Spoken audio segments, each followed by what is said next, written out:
Rahim, ayat number 58, is saying, there is no nation, but we shall destroy it before the day of resurrection or severely punish it. This is inscribed in the book of our decrees. So we have a book sent down to us, the Holy Qur'an, which is part of the book with Allah subhanahu wa ta'ala, the mother of all books, Mahfuz, Leil Mahfuz, something like that is the name of the book that is there, and it is a record of all of the happenings that happen and all of the things that will happen. It's already written in the book already. And no nation shall, no nation, but we shall destroy it before the day of resurrection, and is described in the book. Nothing has hindered us from sending signs, miracles, except for the former people denied them. For example, we sent the Talmud and the she-camel as a visible sign. Yet they did wrong in respect of her. We sent signs only by way of warning. This is one of the messengers that came to the former generations that were here before us. Talmud, people of Talmud, and the sign with them was the she-camel, the people that were amongst them. They used to commit different sins.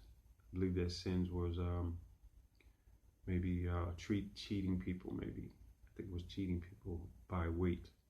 So one sin is a few nations that had gotten destroyed behind that.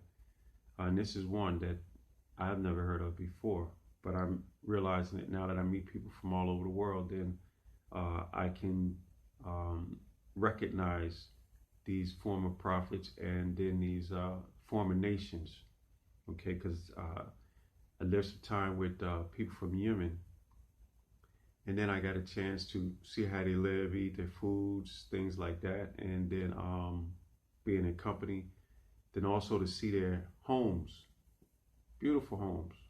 Okay, I know Manhattan, and I know Manhattan Highway, that's in California also. Okay, you got tall buildings, right? Tall buildings over mountains.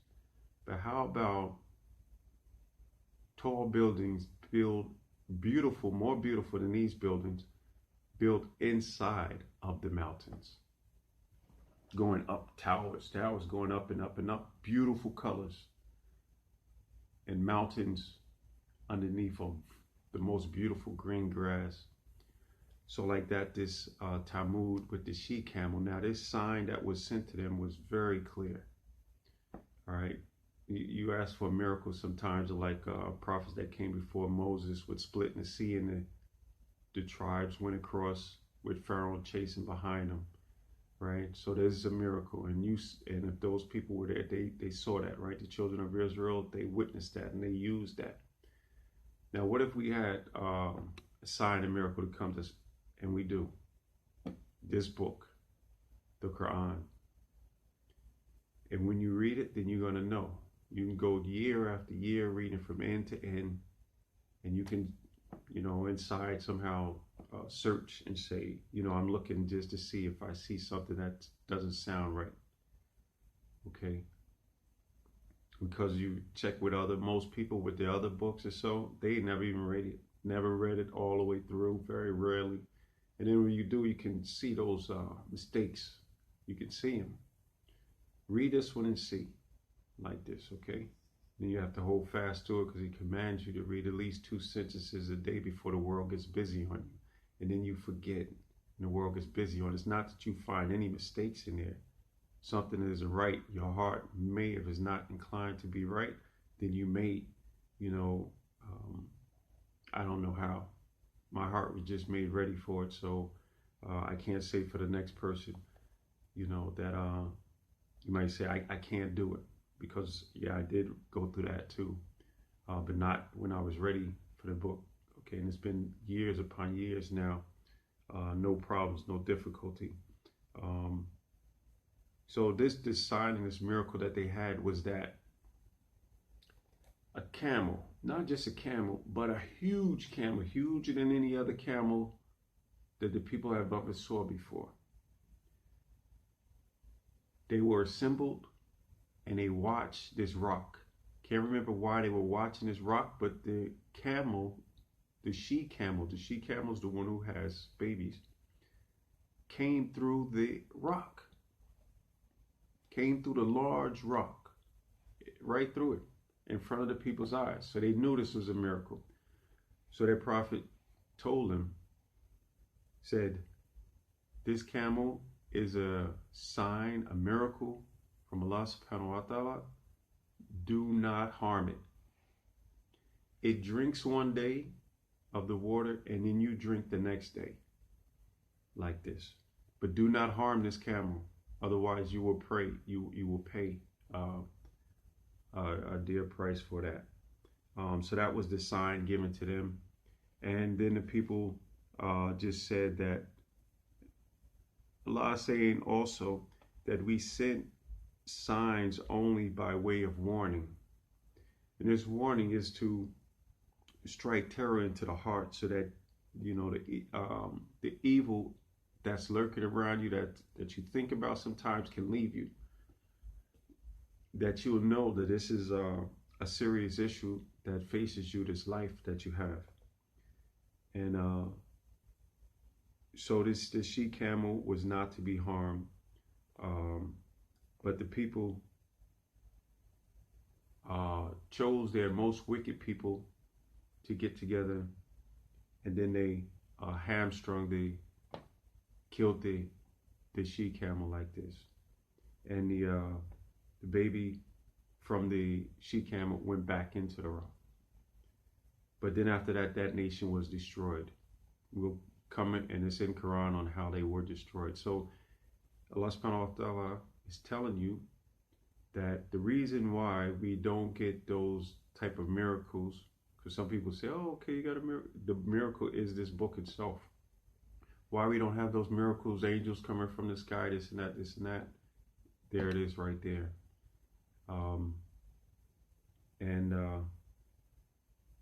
We still have many miracles. You just have to look and see them for those who can see.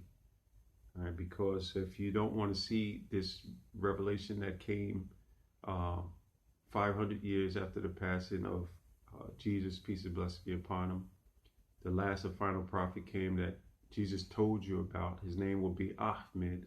Follow him. He's the comforter to come after me. This is what Jesus' word is saying. And now that it comes and you don't want to, then this means you are blind. You have the eyes that Allah subhanahu wa ta'ala gave you, and you don't want to see. You close your eyes that you're blind. And he says those who are blind in the world will be blind in the hereafter when you meet Allah subhanahu wa ta'ala. And you will come up and you will say, why is it that I can't see? Whereas though in the earth I had vision, I can see. And it will be said, because you were blind in this world, you wanted to be blind. The miracles and signs are sent to you, and you don't want to see them, so you are as blind, you know, with no vision now. So then over there, that's how you will be also. So we try not to be amongst those people. We try to be those who get inspiration, and our vision and sight come to us, you know, that we awaken. The word that I'm looking for is conscious. We saw those people before us, you know, they sacrificed so much, and you said, oh, they're such big, great men, oh, this and that. They became conscious. They became conscious after being in the dark, rolling around in the mud. A lot of us we don't think, we don't look like we roll around in the mud. But for a conscious person, you know, because if someone says, oh, for this money, you do this. You say, well, my people are in trouble right now. For this money, you do this. You sell Brooklyn. And then you do it. That is, you know, that is rolling around in the mud, in the mud. Those are your people. But you don't, have you sought your Lord? Did you seek him out? And did you maybe push him to the side? Or you never sought him out? And it's never, too late as long as we have time and our soul is still in our bodies. And Allah subhanahu wa ta'ala can repair. And why is it is such a big deal for each and every one of us? Because we are responsible for that soul that's in us. But imagine those youths who normally we would say to them, I know your mother, I know your father, I saw what you did, come here. I'm going to get you before you get home. And when you get home, you tell your mama you met Mrs. and Mr. such and such. And then you're in trouble there and you're in trouble there, right? Remember that? It takes a village to raise a child. So similarly, the same way. It didn't change. Yeah, we had the great migration that wasn't voluntary. It's called gentrification, right? From the north to the south. Then when they get pushed down to the south, then all of a sudden all of this, in one of my hometowns of North Carolina, right? All of this gang activity is supposed to be going on, right? Then all of a sudden here comes again the penal system. What is it called? It's called something else, like when because you get incarcerated, then you work, and can't remember what that's called. But in any case, it's the same old system again. And then it locked up all of the massive young from maybe 14 to 32 maybe of migrants who came from New York, all parts of New York City, Brooklyn, Bronx, like this, because the rents and stuff might have gotten high. Then they pushed the people down to the south. Then before you can even get to them, they got them all locked up. And Allah subhanahu wa ta'ala can repair brain cells. Okay, because all of these impediments and harmful things get pushed on our people. And we have the story of Yusuf while being in prison, that he comes out and be the best, and Allah subhanahu wa ta'ala can use, so he can use us also. And if we learn, what is there that we have with us that we haven't used before, right? No one, El-Hajj Malik Shabazz, Malcolm X was ready to tell you about this book. You saw his complete transformation. Yeah, he had all of the knowledge and everything else that he had before, and that was overwhelming, right? But then he got right at the end, something he was ready to give to the people. Pure Islam. He's from us, so we would have accepted it, And right then he was gone. So we don't have where, where is talking about our Qur'an? Who is telling, black man and woman like this?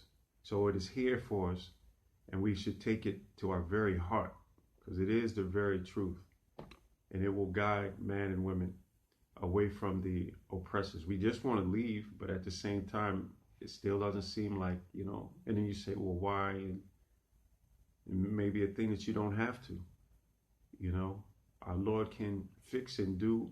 So like this, if we get it, then we can look for those people. We know where they're at. They're all loaded up in the prisons, the men and the black women. They say that the numbers are just as high. We're looking only at the black men, but if you don't see the women, that's why you don't see it, because their numbers now are about the same. Black men and women loaded up in the prisons, right? And even the ones that are out, it's like the War of the Roses.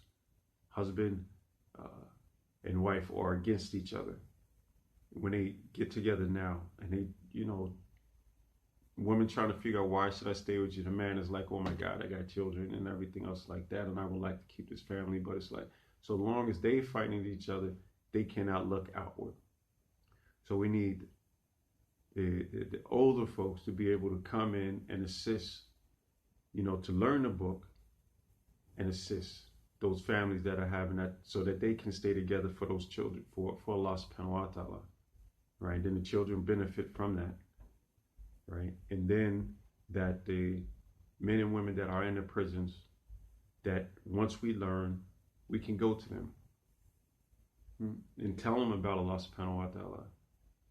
We can talk about other things if you like, but it's just talking about just other stuff. That's it. You know, sometimes we like entertainment and bread and circus, right? Because there's serious things going on. And at the same time, sometimes we just start like it's just entertainment, you know, gossip, you know, like that. But what's serious, what solutions, they are in the Qur'an. So if we get it, then we can give it to those, to our other nation of people, village of people. It takes a village to raise a child. So like this, that we have something to give to them once we take our time out and keep doing it. So we keep trying. Subhanallah wa bihamdihi, subhanallah wa bihamdihi.